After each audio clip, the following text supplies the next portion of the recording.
Hi, my name is Kirk Trainor. I live in Verona, Wisconsin.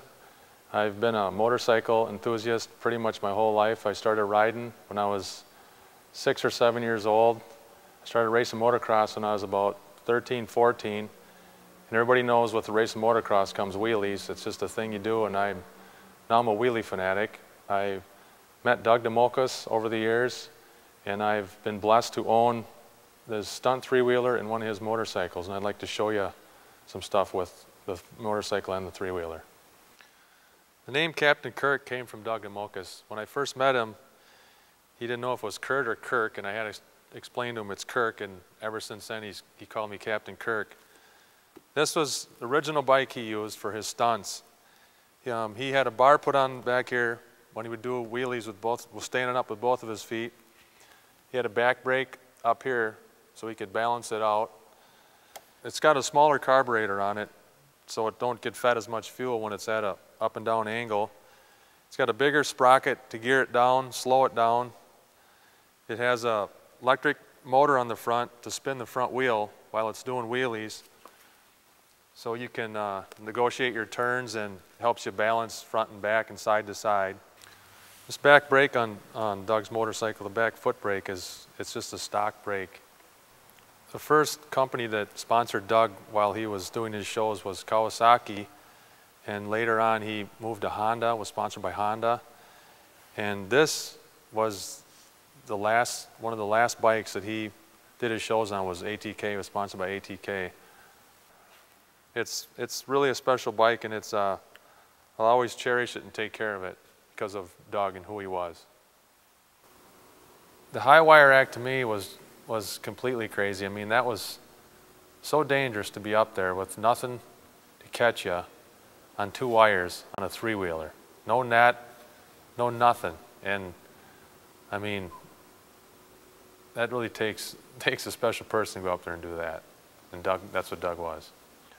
This is Doug's original three-wheeler that was designed by Honda for him, that he used in his stunts and the high wire act. It has 4 brake calipers on it. One is used for the foot brake, one is used for the left hand brake, and these other ones are used for turning brakes. And they work up here. There's a master cylinder up here with oil, and when Doug would wanted to turn left on a wheelie, he would just turn the handlebars, which would lock up the left wheel, and he would turn the handlebars to the right, which would lock up the right wheel. That's how he would turn and do all of his spin turns during his stunts. This three-wheeler, I have the spirit of Doug DeMocas on the back of it because it means the world to me. And Doug's spirit, people believe in spirits, are with you for as long as you live. This three-wheeler, to wheelie this three-wheeler is easier than something with a clutch, because all you have to do is put it in gear, and you run the throttle, and you snap it up, hit the brake, get it to its balance point. You don't have to ever worry about using the clutch while you're wheeling like you do a motorcycle. But it was designed to turn. So the left wheel locks as you turn left, the right wheel locks as you turn right. And this was designed for Doug's stunts, and I'm very fortunate to have it in my presence right now.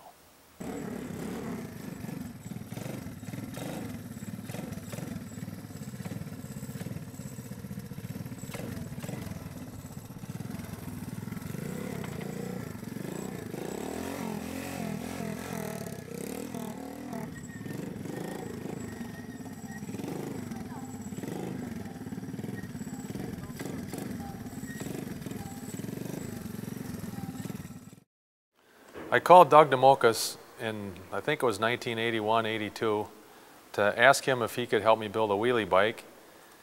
He just kind of laughed at me and he said, have you got my book yet? And I said, no. So I sent for his book, got his book.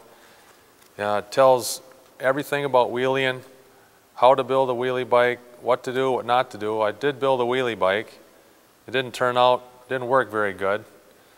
So later in life, I called him back towards the end of his life and became really good friends with him. When I called him, I asked him again if he'd help me build a wheelie bike, and he kind of laughed and he said, I got one for sale. And I told him I was coming out to check it out, and first he didn't believe me because I lived in Wisconsin, he lived in California. But I did go out, we became the best of friends, and he passed away probably 6, 7 months after we became good friends. This was Doug's last motorcycle he ever did any shows on, and I'm just gonna hang a couple wheelies for everybody.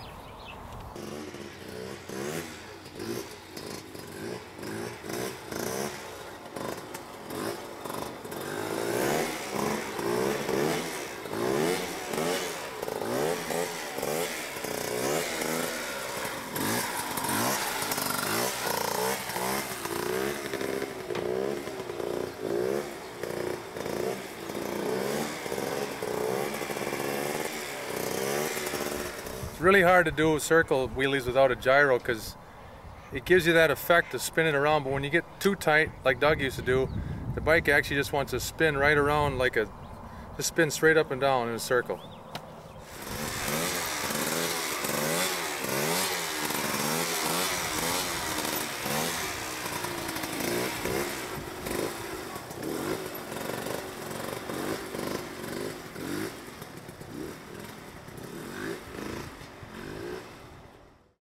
I've had a lot of respect for Doug DeMokas. As far as I'm concerned, there will only be one wheelie king ever for what he invented and what he's done. I mean, he is a legend in his own time. I mean, far none. I call myself the wheelie guy. I do parades, I do a few monster truck shows here and there. I'm so blessed to be able to use his motorcycle and his three-wheeler, which is a great assist for me to use that. As far as making a living doing it, no, you're not going to make a living doing it. Doug used to always laugh at me and say, "Don't quit your day job, dude," which I haven't. I miss him so much. I wish he was here to be able to have fun with me and live life to the fullest. I know he left this world way too young, and I'll always remember him the way he was. Hi, I'm a big fan of Doug DeMokas. I used to race motocross, and I raced from 1978 until 1984. And then I had an accident that ended my career. And I still love to do wheelies though.